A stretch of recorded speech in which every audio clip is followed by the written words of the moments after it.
Amigos del Perú y del mundo, buenos días o buenas noches, depende de dónde nos están viendo, porque nos ven de todas partes del mundo. Así es. Saludos especiales, aquí por recomendación del doctor Barba, a nuestros amigos de Chiclayo, de Piura, Cusco, Arequipa, Puno, Trujillo, que por lo menos de esos lugares en esta semana nos han llegado mails y felicitaciones. Sí.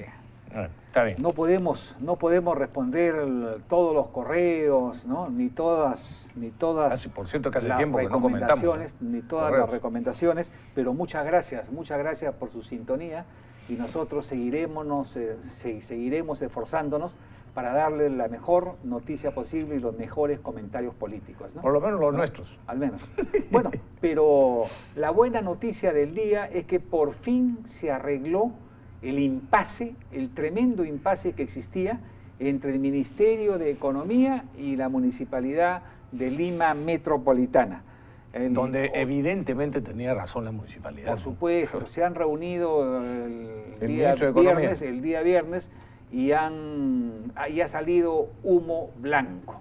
La verdad es que en los días anteriores el ministro de Economía estuvo un poco malcriadito e insolente.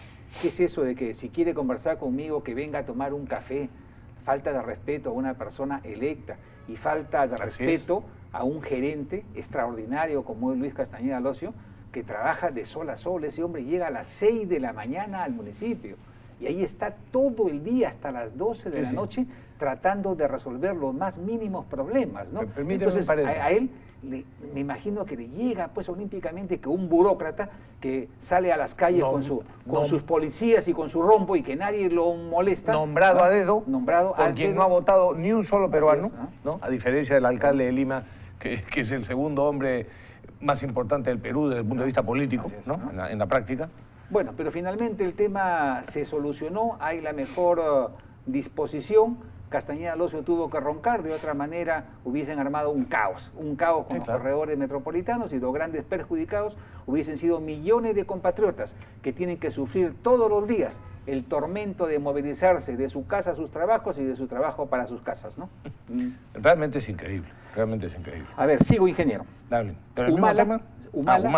Humala dijo la semana pasada que cómo es posible, señores, cómo es posible que mi esposa tenga 7 juicios. ¿Qué pasa? Dice, ¿no? Entonces, muy bien, ¿no? Lamentamos informarle al presidente de la República que no son 7 juicios, ¿no? Sino que son 9. Hay 2 que no se había dado cuenta. En estos días recién, ¿no? La segunda Fiscalía Provincial de Delitos Aduaneros y contra la propiedad intelectual del Callao abrió una investigación a la primera dama por contrabando, ¿no? El abogado ha salido a responder que no, que ya regularizaron. No, en contrabando no hay regularización. Exactamente. Sino confiscación. Así que ahí es un tema serio. Y hace 2 días se le abrió una investigación por usurpación de funciones, donde el testigo principal va a ser el señor Omar Chejade, flamante nuevo miembro del Club de Cuchilleros, ¿no? Y oye, concluyo. Yo tengo pero los problemas para Nadine Heredia continúan. Zunilda Ramos, esposa de nada menos que Rodolfo Orellana, quien, ella afirmó que la actual primera dama visitó el búnker de su esposo, ahora preso en Chayapalca, y fue acompañada nada menos que por Flor Díaz, es candidata al Parlamento por ellos y luego agregada cultural, ¿no?, del Perú en la Embajada de Estados Unidos y ahora, en caso único en la historia de la diplomacia, nuevamente nombrada agregada cultural pero en el Uruguay, ¿no?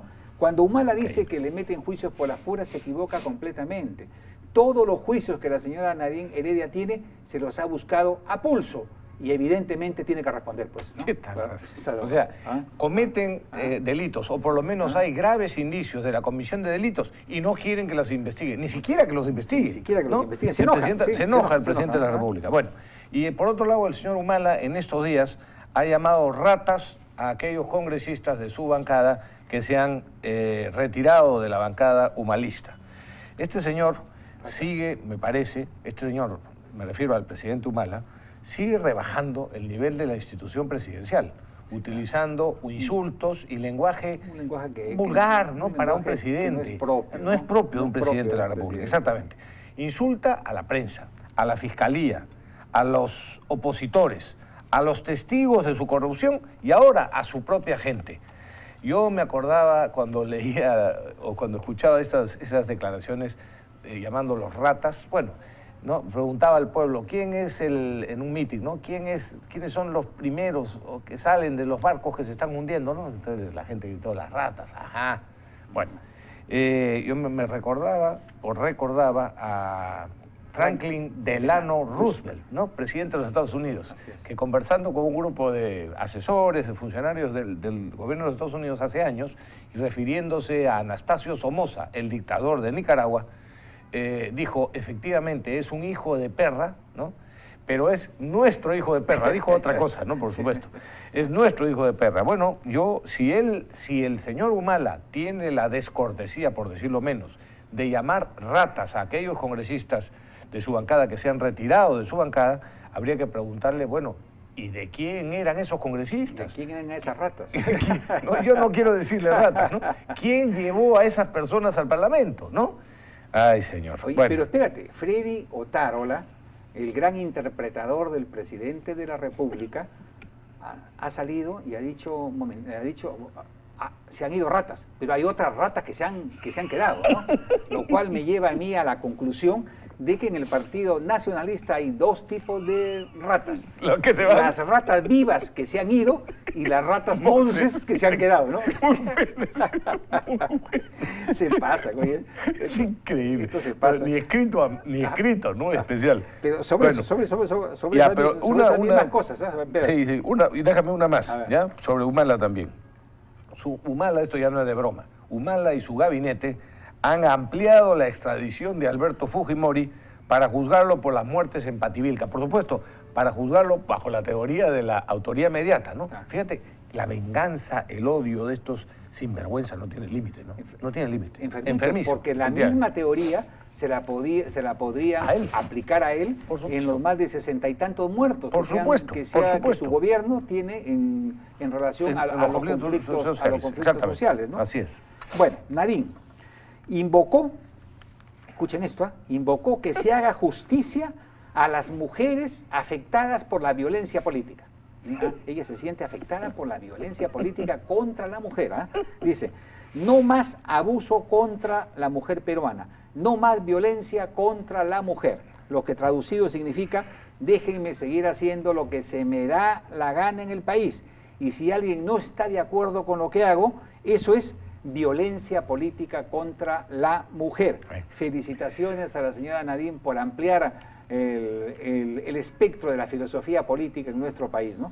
Y otra, también de un nacionalista de Abugataz, dice, ha llegado al extremo, fíjate este señor, de igualar al fujimorismo con nada menos que Sendero Luminoso, ¿no? Dice que están en el mismo nivel que Sendero Luminoso y que los dos son genocidas. Fíjate. No, pero ya ese es un hombre con serios desequilibrios. Yo estoy preocupado por Daniela, estoy realmente preocupado por Daniela. Es un tipo que a mí personalmente me cae bien. A mí también. Pero dice estupidez que ya no se le puede tomar en serio. Ya no, y además, las últimas veces que lo he visto, como que ya no quiere conversar amigablemente, parece. Bueno, y otro que se pasó de pendex, o que nos ha tomado a todos por cojos, es Humala, quien en su desesperación por defender a su esposa ha dicho que Nadine es una ciudadana de a pie. Es curioso que la mujer más poderosa y más temida de nuestro país sea calificada por el bellaco que tenemos de presidente como una pobre e indefensa ciudadana de a pie. Muy bueno. Ciudadana de a pie. Y la noticia que sigue se llama Humala y el escorpión. ¿Qué ha pasado? Esta semana estuvo el primer ministro de Italia en Palacio de Gobierno. Y bueno, Humala quiso demostrar pues su cultura musical, y cuando entonaron el himno de Italia, italiano, entonces se había aprendido, parece, la primera estrofa, que acá la tengo apuntada. Dice, hermano de Italia, Italia despierta, el yelmo de Escipión espera. Se refieren a Escipión el africano, que fue el que derrotó a Aníbal y destruyó Cartago después, ¿no? Muy bien. A eso se refiere. Pero él dijo, hermano de Italia, Italia despierta, el yelmo de escorpión, y ahí se dio cuenta, ¿no? Pero estaba en italiano. Sí, escipión, escorpión, para él lo mismo, pues. Menos mal que el hombre se dio cuenta y dejó de cantar. Pero alguien debería escribir estas cosas, por Dios, ¿no? Las burradas de los humanistas en el poder, ¿no? Estoy seguro que podría ser un bestseller, ¿eh? Oye, y ya que estamos medio bromeando, medio en serio, Patricia del Río escribió hace unos días en el diario El Comercio algo sobre el ministro Cateriano a raíz de su defensa del ministro, ¿cómo se llamó? De Adriancén, ¿no? Sí, cuando despidió, votó a la procuradora. Patricia dice, entre otras cosas, unas frases. El presidente del Consejo de Ministros, Pedro Cateriano, fue nombrado supuestamente para calmar las aguas agitadas entre el Legislativo y el Ejecutivo. Pero el elegido era el ministro más pitbull del gobierno. Tenía varios récords. 1, haber escrito 10 tweets en menos de 15 minutos contra sus enemigos del APRA. 2, haber sido el único liberal capaz de defender sin sonrojarse el servicio militar obligatorio y discriminatorio que intentaba imponer Humala. 3, intentó denigrar la opinión del valiente defensor del pueblo Vega, que se oponía al servicio militar obligatorio. Y 4, ser el ministro a través del cual supimos que Nadine Heredia, la ciudadana de a pie, sí, era la que daba luz verde.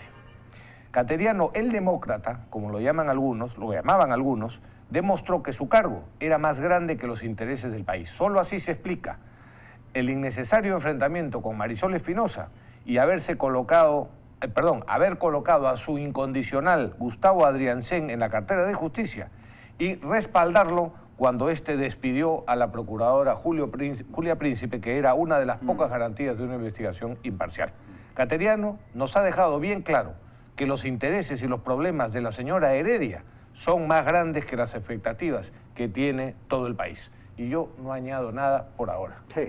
El que mejor le ha respondido a Cateriano es Mauricio Mulder, que después de unos correos que le soltó, él respondió: cuando a un mastín de pelea lo ladra un perrito faldero, con gesto altanero levanta la pata y lo mea.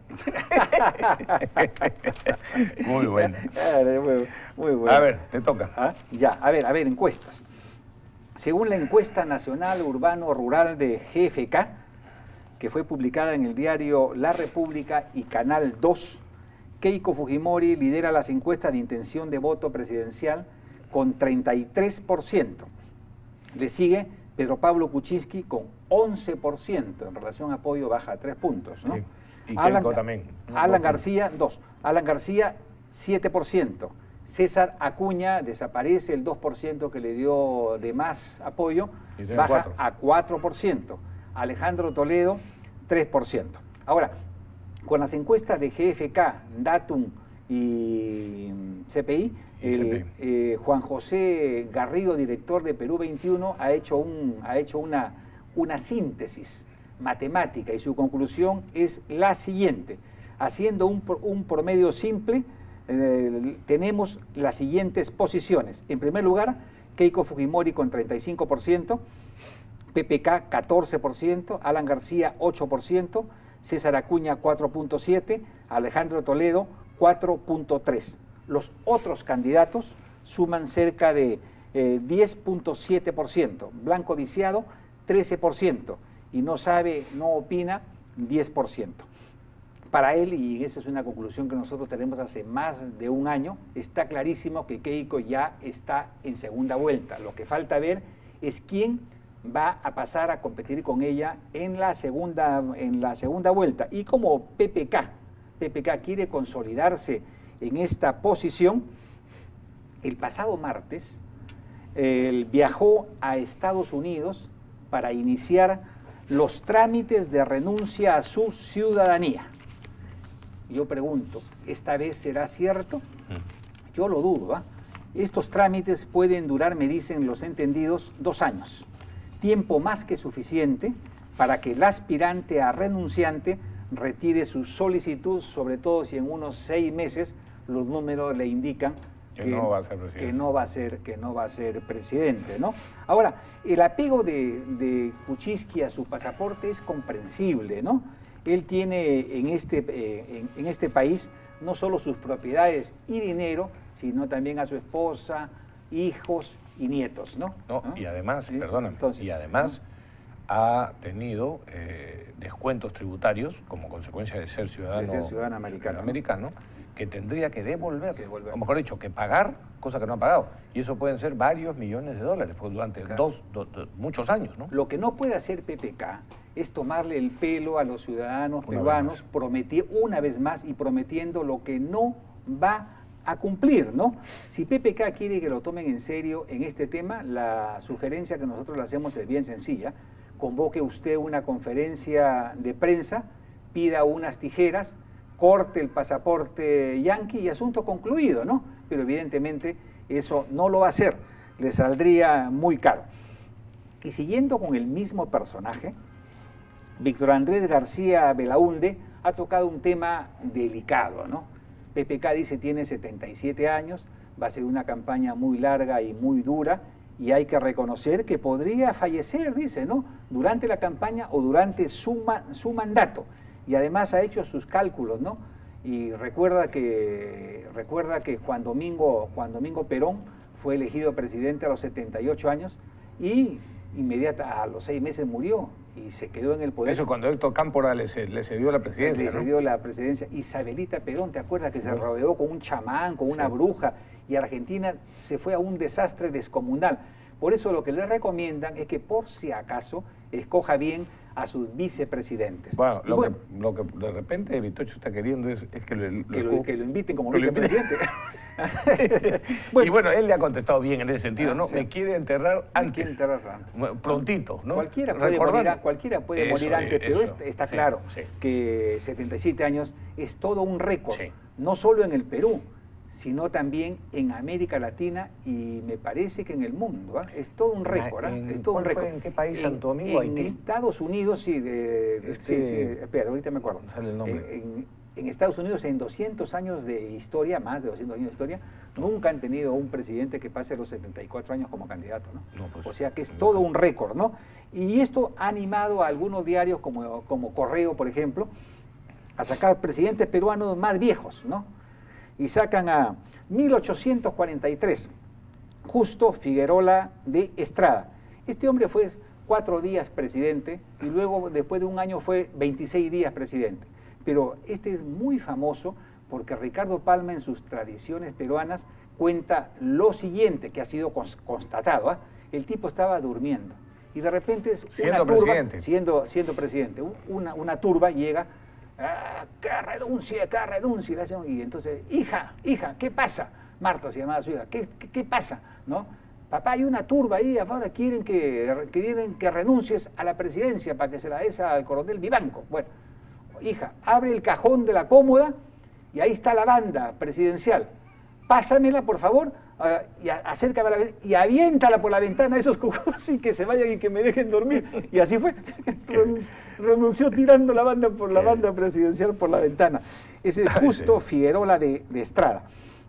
Luego mencionan a Luis Lapuerta, de 1868 a 1879. Este tampoco fue candidato, fue también presidente de transición por unos días, ¿no? Cuando Manuel Ignacio Prado se fue con la plata, ¿no? Y se quedó y le dieron de inmediato golpe y se fue 4 días, 5 días estuvo, ¿no? Luego mencionan a Antonio Arenas Merino, ¿no? Este tampoco fue presidente, fue provisional por 6 meses para entregarle el poder a Andrés Avelino Cáceres, ¿no? Luego está Fernando Belaúnde Terry, con 68 años, llegó a su segundo mandato, en su segundo gobierno. 68 años.